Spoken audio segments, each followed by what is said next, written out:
Saludos y grandes bendiciones, mis amados hermanos en Cristo Jesús.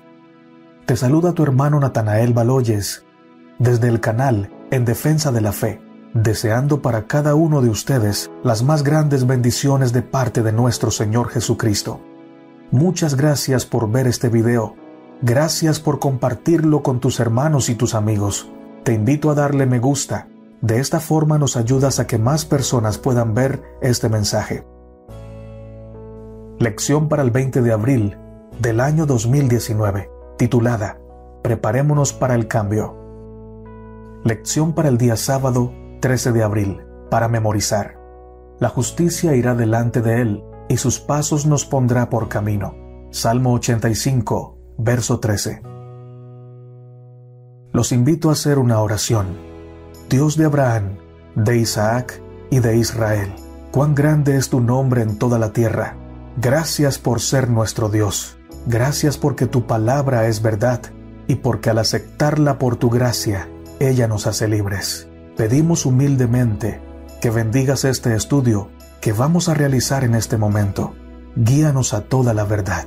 En el nombre de Cristo Jesús. Amén, Señor. Los cambios de la vida golpean más fuerte mientras menor sea nuestra conexión con Dios. Por ejemplo, el diluvio fue un cambio drástico para los moradores de la tierra, incluyendo a Noé y su familia. Sin embargo, la forma como golpeó a los incrédulos fue fatal. Por otro lado, la familia de Noé sufrió por los terribles cambios de la tierra, pero estuvo segura bajo la protección y sustento del Señor. Los que confiamos en el Señor vamos a afrontar cambios, pero tenemos la seguridad de que Dios no nos dejará solos, que Él nos extenderá su mano y que nos fortalecerá en medio de las pruebas y de los cambios. En el Salmo 46, 1 al 3, la palabra de Dios nos dice: Dios es nuestro amparo y fortaleza, nuestro pronto auxilio en las tribulaciones. Por tanto, no temeremos, aunque la tierra sea removida y se traspasen los montes al corazón del mar, aunque bramen y se turben sus aguas y tiemblen los montes a causa de su braveza.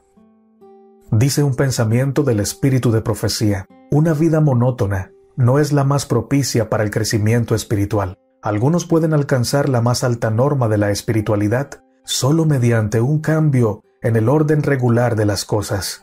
Cuando en su providencia Dios ve que los cambios son esenciales para el éxito en la edificación del carácter, altera la mansa corriente de la vida.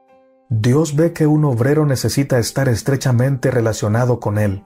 Para lograr esto, lo separa de sus amigos y conocidos. Cuando preparaba a Elías para la traslación, lo llevaba de un lugar a otro para evitar que se arraigara en la comodidad y fracasara así en obtener poder espiritual. Y el plan de Dios era que la influencia de Elías fuese un poder que ayudara a muchas almas a obtener una experiencia más amplia y provechosa. Recuerden los que no pueden reposar tranquilos, los que deben desplazarse continuamente, hincando su tienda esta noche en un lugar y mañana por la noche en otro, que el Señor los está guiando y que esa es su forma de ayudarles a formar caracteres perfectos. En todos los cambios que se nos requiera que hagamos, Dios ha de ser reconocido como nuestro compañero, nuestro guía, nuestro apoyo. Los cristianos deben prepararse para realizar una obra que revela bondad, paciencia, indulgencia, gentileza.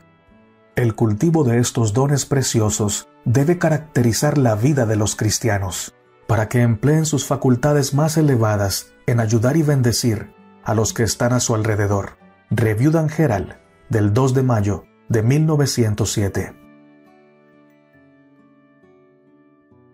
Domingo 14 de abril.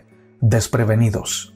La palabra desprevenidos hace referencia a alguien que está desprovisto de lo necesario para enfrentar las circunstancias. Alguien que no está prevenido o preparado para hacer frente a las situaciones de la vida. La Biblia constantemente nos llama a ser atentos, a ser sobrios y a velar.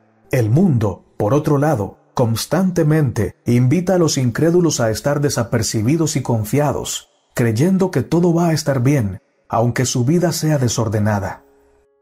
Mateo 24:42 nos dice: velad pues, porque no sabéis a qué hora ha de venir vuestro Señor. Mateo 24:43 nos dice: pero sabed esto, que si el padre de familia supiese a qué hora el ladrón habría de venir, velaría y no dejaría minar su casa. Mateo 25:13 nos dice: velad pues, porque no sabéis el día ni la hora en que el Hijo del Hombre ha de venir. Mateo 26:41: velad y orad, para que no entréis en tentación. El espíritu a la verdad está dispuesto, pero la carne es débil. Marcos 13:33 nos dice: mirad, velad y orad, porque no sabéis cuándo será el tiempo. La Biblia nos llama a estar apercibidos, a velar, a orar, a estar preparados. Por otro lado, el mundo invita constantemente a los no creyentes a tener la actitud del rico insensato de Lucas capítulo 12, versos 18 al 19, que nos dice: y dijo, esto haré, derribaré mis graneros y los edificaré mayores, y allí guardaré todos mis frutos y mis bienes. Y diré a mi alma, alma, muchos bienes tienes guardados para muchos años, repósate, come, bebe y regocíjate. Mientras el mundo invita a sus seguidores a vivir tranquilos, bajo una falsa paz, sin hacer provisión para los cambios de la vida, la palabra de Dios nos invita a vivir sobriamente, a estar siempre listos para los desafíos que se presentan en lo cotidiano, a ser conscientes que nuestras vidas pueden cambiar en un abrir y cerrar de ojos, sea por enfermedad, o por la pérdida del empleo, o por algún accidente o tragedia familiar.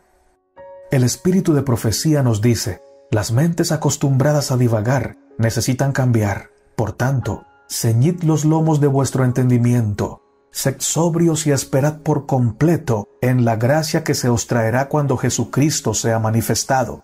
Como hijos obedientes, no os conforméis a los deseos que antes teníais, estando en vuestra ignorancia, sino que como aquel que os llamó es santo, sed también vosotros santos en toda vuestra manera de vivir. Porque escrito está: sed santos porque yo soy santo.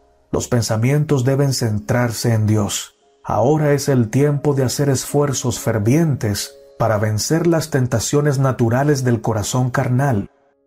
Nuestros esfuerzos, nuestra abnegación, nuestra perseverancia deben ser proporcionales al infinito valor del objeto que persiguen. Solo al vencer como Jesús venció, obtendremos la corona de la vida.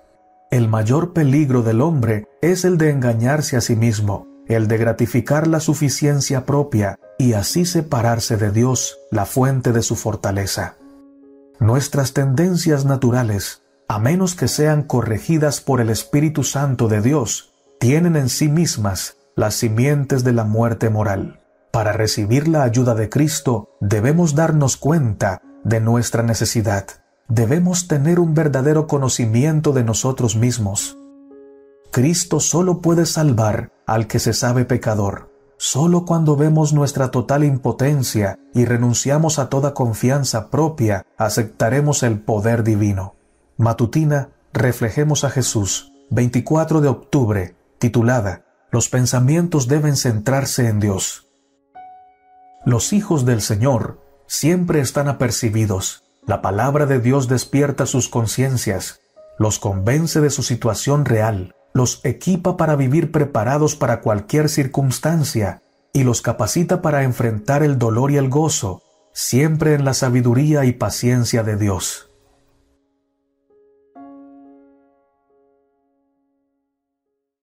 Lunes 15 de abril.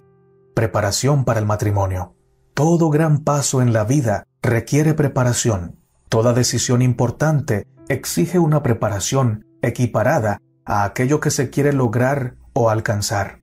El matrimonio es una bendición de Dios, un regalo de Dios para la humanidad, y requiere ser tomado en serio. El acto de unir nuestras vidas a otra persona, bajo la bendición de Dios, es un acto solemne. No es un juego, ni un deporte, no es algo que podamos hacer hoy para mañana deshacerlo. Por lo menos no es así, según el plan de Dios.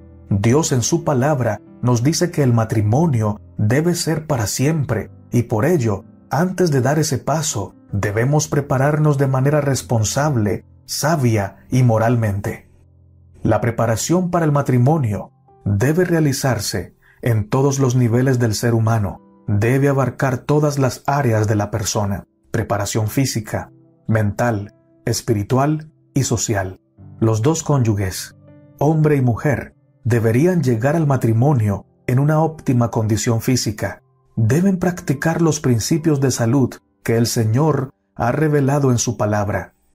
Deben prepararse mentalmente. Sería ideal que cuando una pareja una sus vidas en santo matrimonio, los dos ya cuenten con una carrera definida que les brinde solidez económica, que cada uno sepa manejar sus emociones y sean experimentados en la toma de decisiones correctas. El Señor nos aconseja que unamos nuestra vida con una persona que obedezca su palabra, que sea temeroso de Dios y que esté de acuerdo con nuestro estilo de vida espiritual.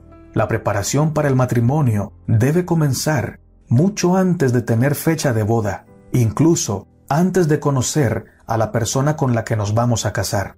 Esa preparación incluye pureza moral, respeto por los sentimientos de los demás, oración y ayuno constante para que Dios nos capacite para ser la persona ideal de aquella persona ideal que Él nos tiene preparada.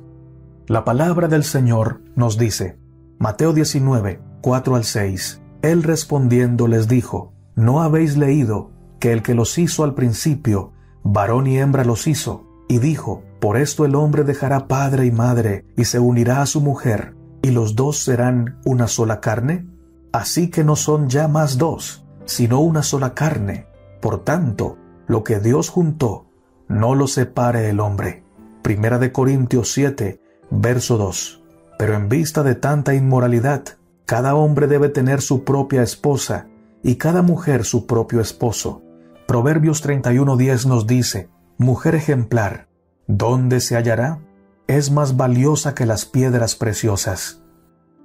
El espíritu de profecía nos aconseja, el casamiento es algo que afectará vuestra vida en este mundo y en el venidero. Una persona que sea sinceramente cristiana no hará progresar sus planes en esa dirección sin saber si Dios aprueba su conducta. No querrá elegir por su cuenta, sino que reconocerá que a Dios incumbe decidir por ella. No hemos de complacernos a nosotros mismos, pues Cristo no buscó su propio agrado. No quisiera que se me interpretara en el sentido de que una persona deba casarse con alguien que no ame. Esto sería un pecado, pero no debe permitir que la fantasía y la naturaleza emotiva lo conduzcan a la ruina. Dios requiere todo el corazón, los afectos supremos. Review Dan Herald, 25 de septiembre de 1888. He aquí algo que debe considerarse. ¿Traerá felicidad a su hogar la persona con la que usted se case? ¿Sabe ella de economía? ¿O una vez casada, dedicará no solo todo lo que ella misma gane, sino también todo lo que usted obtenga a satisfacer la vanidad, el amor a las apariencias? ¿Se guía por principios correctos en estas cosas? ¿Tiene ella ahora de qué depender? Yo sé que en el parecer de un hombre infatuado por el amor y los pensamientos relativos al casamiento, estas preguntas se hacen a un lado, como si no tuvieran importancia. Sin embargo, es necesario considerarlas debidamente, porque pesarán sobre su vida futura. Al elegir esposa, estudie su carácter. ¿Será paciente y cuidadosa o dejará de interesarse en los padres de usted precisamente cuando necesiten a un hijo fuerte en quien apoyarse? ¿Le retraerá ella de la sociedad de esos padres para ejecutar sus propios planes y agradarse a sí misma, abandonando a los padres que, en vez de ganar a una hija afectuosa, habrán perdido un hijo? Antes de dar su mano en matrimonio, toda mujer debe averiguar si aquel con quien está por unir su destino es digno, cuál ha sido su pasado, es pura su vida, es de un carácter noble y elevado, el amor que expresa o es un simple cariño emotivo. Tiene los rasgos de carácter que la harán feliz a ella. Puede encontrar verdadera paz y gozo en su afecto. ¿Le permitirá conservar su individualidad o deberá entregar su juicio y su conciencia al dominio de su esposo? ¿Puede ella honrar los requerimientos del Salvador como supremos? ¿Conservará su alma y su cuerpo, sus pensamientos y propósitos puros y santos? Estas preguntas tienen una relación vital con el bienestar de cada mujer que contrae matrimonio. Joyas de los Testimonios, tomo 2, página 119.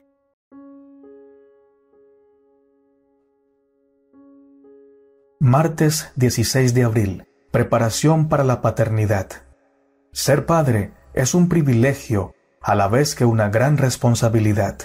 La mayor responsabilidad de los padres se resume en esta sentencia del Espíritu de Profecía. Se debe a los padres mayor grado de amor y respeto que a ninguna otra persona. Dios mismo, que les impuso la responsabilidad de guiar las almas puestas bajo su cuidado, ordenó que durante los primeros años de la vida los padres estén en lugar de Dios respecto a sus hijos. Patriarcas y Profetas, página 316. Impresionante y tremenda responsabilidad. ¿Qué significa este pasaje? Primero, que los niños van a recibir su primera impresión de cómo es Dios en lo que vean en sus padres. Nosotros somos la primera imagen de Dios que los niños ven.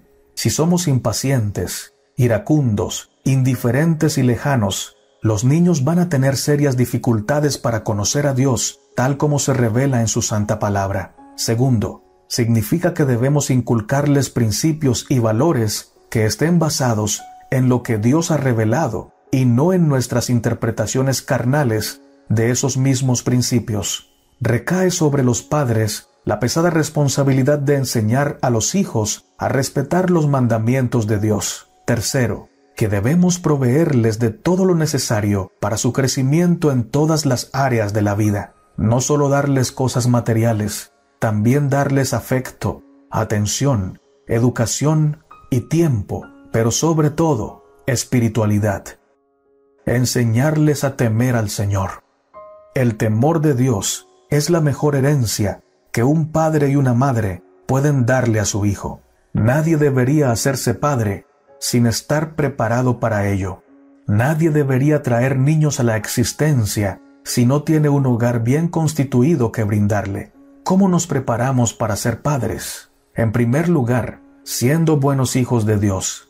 La mejor forma de ser un buen padre es ser un buen hijo. Todo buen hijo de Dios es bueno con sus padres terrenales, y al ser un buen hijo, recibe consejos sabios y los pone en práctica. En segundo lugar, respetando cada principio de Dios, imponiendo a las emociones la restricción de obedecer solo a Dios y no al yo. En tercer lugar, respetando los sentimientos y la pureza propia y ajena. De esta manera, no jugará con los sentimientos de nadie, ni tendrá relaciones extramatrimoniales.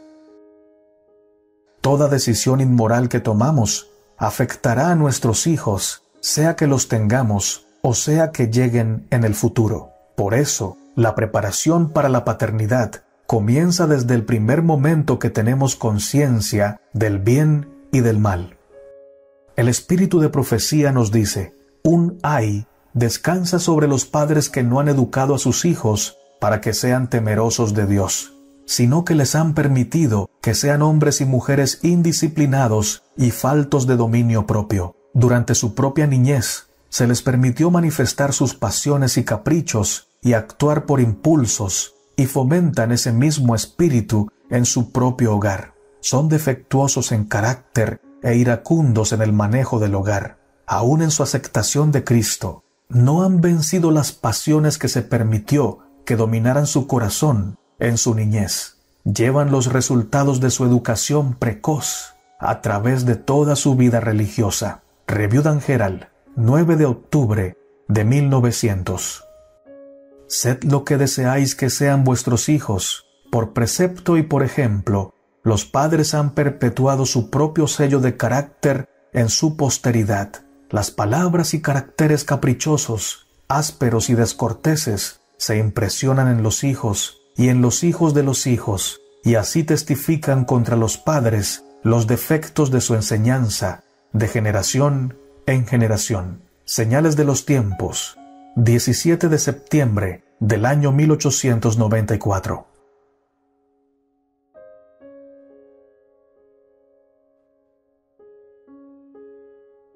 Miércoles 17 de abril. Preparación para la vejez. La mayoría vive su juventud como si la vejez nunca fuera a llegar a su vida. Esto sucede porque el ser humano tiende a juzgar su futuro erróneamente por lo que siente en el presente. Mientras somos jóvenes, tenemos fuerzas, óptima salud y muchos planes en los que pocas veces consideramos que la vejez se acerca rápidamente y que ella traerá cambios muy marcados a nuestra vida. Es bueno vivir el presente con fuerza, fe y optimismo, sin temor al futuro. Sin embargo, esto implica que debemos ser conscientes que posiblemente por la gracia de Dios lleguemos a esa etapa donde las fuerzas van a menguar, las amistades posiblemente no estarán y las pérdidas de la vida se harán más frecuentes. Dios es Dios en cada una de las etapas de nuestra vida. Si confiamos en Él, si avanzamos a cada paso de nuestra vida con nuestra fe puesta en su palabra, Él será nuestra fortaleza. Cuando nos falte las fuerzas de la juventud, Él nos alentará con su gracia. Cuando lleguen los achaques propios de la vejez, Él endulzará nuestra vida con cánticos de liberación y nos guardará de la angustia, dándonos paz y consuelo. La mejor preparación para la vejez es vivir cada etapa de la existencia en fidelidad absoluta a los principios que Dios nos ha revelado.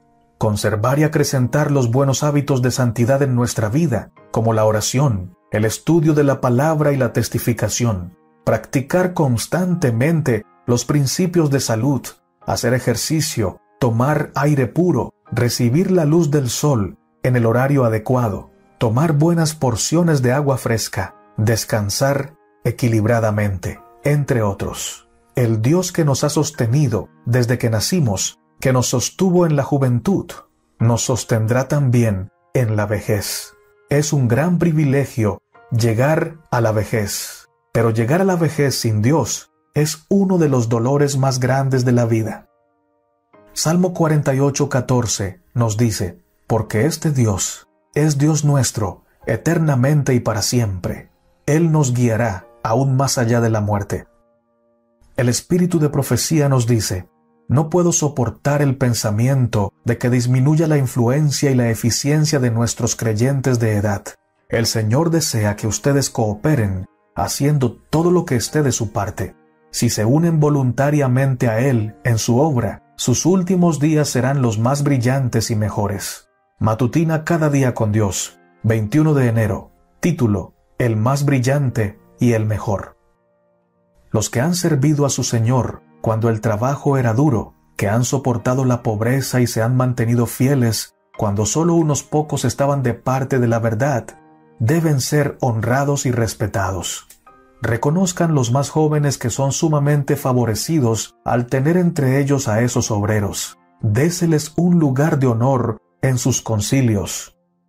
A medida que se acerquen al fin de su ministerio terrenal, los que han gastado la vida en el servicio de Cristo, el Espíritu Santo los impulsará a contar los incidentes que han tenido en relación con la obra de Dios, el relato de maravilloso trato de Dios con su pueblo, de su gran bondad al librarlos de las pruebas, debe repetirse ante los que son nuevos en la fe. Dios desea que los obreros ancianos y probados ocupen su lugar y hagan su parte para impedir que los hombres y mujeres sean arrastrados por la poderosa corriente del mal. Desea que mantengan ceñida su armadura hasta que Él les ordene de ponerla. Los Hechos de los Apóstoles, página 473 y 474.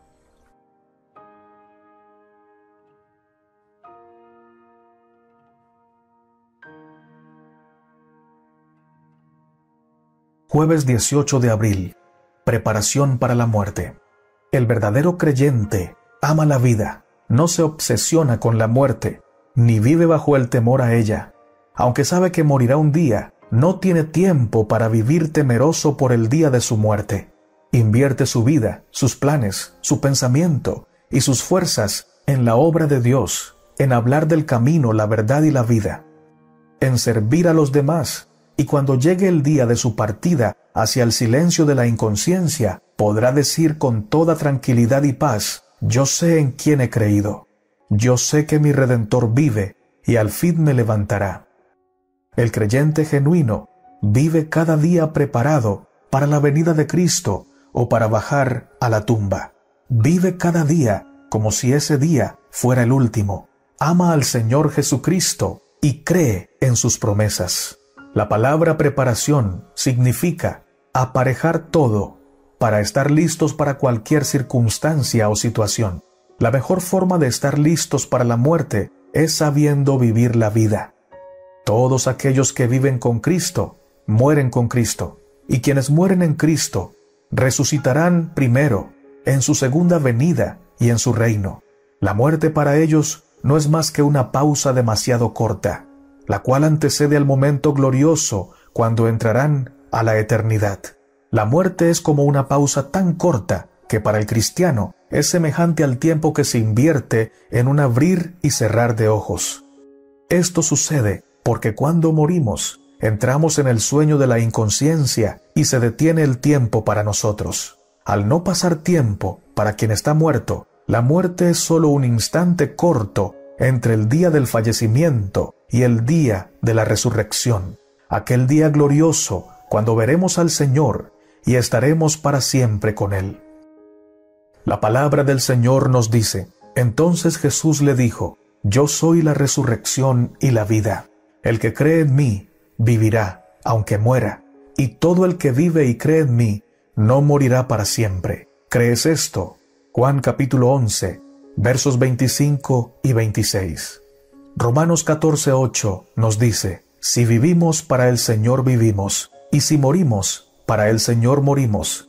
Así pues, sea que vivamos o muramos, del Señor somos. Aunque ande en valle de sombra de muerte, no temeré mal alguno, porque tú estarás conmigo. Tu vara y tu cayado me infundirán aliento. Salmo 23, verso 4. El Señor mismo descenderá del cielo con voz de mando, con voz de arcángel y con trompeta de Dios, y los muertos en Cristo resucitarán primero. Luego los que estemos vivos, los que hayamos quedado, seremos arrebatados junto con ellos en las nubes para encontrarnos con el Señor en el aire, y así estaremos siempre con el Señor. Primera de Tesalonicenses 4, 16 al 17. Filipenses 1:21 nos dice: porque para mí el vivir es Cristo, y el morir es ganancia. Romanos capítulo 8, versos 38 al 39. Pues estoy convencido de que ni la muerte ni la vida, ni los ángeles ni los demonios, ni lo presente, ni lo porvenir, ni los poderes, ni lo alto ni lo profundo, ni cosa alguna en toda la creación, podrá apartarnos del amor que Dios ha manifestado en Cristo Jesús, nuestro Señor. El Espíritu de profecía nos dice: Dios no es Dios de muertos, sino de vivos. Dios cuenta las cosas que no son como si fuesen.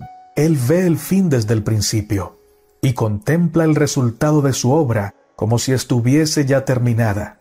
Los preciosos muertos, desde Adán hasta el último santo que muera, oirán la voz del Hijo de Dios, y saldrán del sepulcro para tener vida inmortal. Dios será su Dios, y ellos serán su pueblo. Habrá una relación íntima y tierna entre Dios y los santos resucitados. Esta condición, que se anticipa en su propósito, es contemplada por Él como si ya existiese. Para Él, los muertos viven. Deseado de todas las gentes, página 559, capítulo llamado Controversias. En definitiva, no hay un privilegio mayor que creer en Dios y pertenecer a Dios. Todo está aparejado para que seamos más que vencedores. Es cierto que la vida nos golpea, es cierto que las circunstancias surgen a veces como un torrencial embravecido que nos obliga a buscar protección, pero en todos esos momentos Dios es Dios nuestro. Él está allí con su pueblo. No hay tempestad que pueda destruirnos, ni circunstancia que pueda llevarse nuestra dignidad de ser hijos de Dios, pues Dios siempre está con su pueblo. Dios siempre está con nosotros, y si Dios es con nosotros, ¿quién contra nosotros? Dice el Espíritu de profecía, todo el tesoro del cielo está abierto a aquellos a quienes Él trata de salvar. Habiendo reunido las riquezas del universo y abierto los recursos de la potencia infinita, lo entrega todo en las manos de Cristo y dice, todas estas cosas son para el hombre. Úsalas para convencerlo de que no hay mayor amor que el mío en la tierra o en el cielo. Amándome, hallará su mayor felicidad. Deseado de todas las gentes. Página 39. Oremos, amados hermanos. Dios de Abraham, de Isaac y de Israel, tu nombre sea glorificado en el cielo, en la tierra y en la iglesia. Gracias por esta palabra poderosa que nos has enviado a través de tu palabra, a través de la lección, a través del espíritu de profecía. Gracias porque tu revelación edifica nuestro carácter cada día a la imagen de Cristo Jesús. Bendice a mis hermanos. A los que están enfermos, oh Señor, dales sanidad espiritual, y si es tu voluntad, también sanidad física. A los que están tristes, o apesadumbrados, o preocupados, dales consuelo, dales una paz que sobrepase todo entendimiento, que puedan gozarse en ti a pesar de sus duras circunstancias. Gracias, Señor, porque tu palabra es vida, tu palabra es luz, tu palabra es nuestra guía. Gracias porque tu gran amor se manifiesta de manera abundante para con nosotros, tus hijos. Gracias por fortalecernos y porque siempre estás allí, rodeándonos, ayudándonos, haciéndonos hombres y mujeres fuertes para la gloria de tu nombre. Que todos los que escuchan esta oración reciban tu eterna bendición. Que nos ayudes a todos a poner en práctica lo que hemos aprendido. En el nombre poderoso y santo de nuestro amado Señor Jesucristo. Amén, Señor. Te invitamos a suscribirte a nuestro canal en Defensa de la Fe y también a nuestro canal secundario llamado Gloria a Dios por Siempre. Allí vas a encontrar la lectura de la lección por parte de mi esposa, Evelyn. También vas a encontrar predicaciones, reflexiones, entre otros mensajes espirituales. Dios te bendiga. Dale me gusta a este video y compártelo con uno de tus amigos. Maranata, y que nuestro amado Señor Jesucristo venga pronto. Gracias por escuchar el mensaje.